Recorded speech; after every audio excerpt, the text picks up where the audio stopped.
परळचं दामोदर नाट्यगृह सध्या आहे त्याच जागेमध्ये पुन्हा बांधा, अन्यथा मनसेच्या वतीनं रस्त्यावरती उतरून आंदोलन छेडण्याचा इशारा मनसे चित्रपट सेनेचे अध्यक्ष अमेय खोपकर यांनी दिलाय। या संदर्भात ज्येष्ठ अभिनेते प्रशांत दामले यांनी केलेल्या आंदोलनाला देखील खोपकर यांच्या मनसेनं आता पाठिंबा जाहीर केलेला आहे। सोशल सर्व्हिस लीग या पालक संस्थेनं 100 वर्ष जुन्या या दामोदर नाट्यगृहाच्या पाडकामाला सुरुवात केलेली आहे। दामोदर नाट्यगृहाच्या सध्याच्या जागेवरती आधी शाळेची नवी इमारत बांधून मग मूळ शाळेच्या जागेमध्ये नाट्यगृह उभारण्याची भूमिका सोशल सर्व्हिस लीगनं एबीपी माझाशी बोलताना घेतलेली आहे।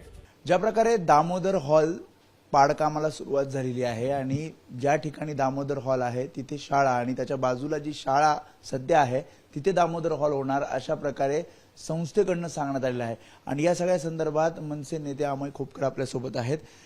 मनसेचा काय स्टँड आहे या सगळ्यामध्ये? याच्यामध्ये आमचा क्लिअर स्टँड आहे। गिरण गावातलं आपलं स्वतःचं हक्काचं आपलं दामोदर नाट्यगृह हे आता पाडायला घेतलंय आणि हे खोटं बोलून पाडायला घेतलेलं आहे।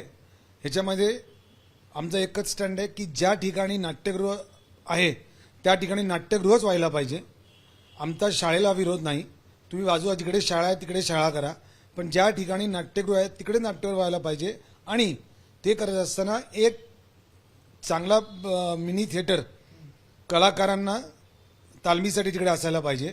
आणि त्या उपरांत मी असं सरकारला आवाहन करीन, निवेदन देईन की आपण सगळीकडे बोंब करतो की थिएटर मराठी सिनेमांना थिएटर मिळत नाही, तर एक 100-150 सीटचं चांगलं थिएटर मराठी थिएटर तिथे केलं तर त्या तिकडच्या परिसरातल्या मराठी मनोरंजन क्षेत्रातल्या प्रेक्षकांना तिथे जाऊन चित्रपट बघणं, नाटक बघणं, तालमी करणं ह्या गोष्टी तिथे त्यांना करता येतील।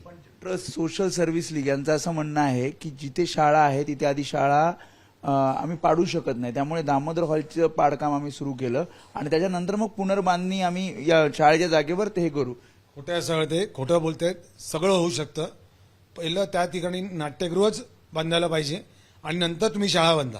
तुम्हाला शाळेला कोणी विरोध करत नाहीये, ना तिकडचे स्थानिक लोक विरोध करतायत ना इतर कोणी विरोध करत। शाळा पाडून शाळा कशी होणार तिथे? त्यांचं असं म्हणणं की आम्ही मुलं कुठे शिकवणार? नाही, मग नाट्यगृहाचं काय करायचं?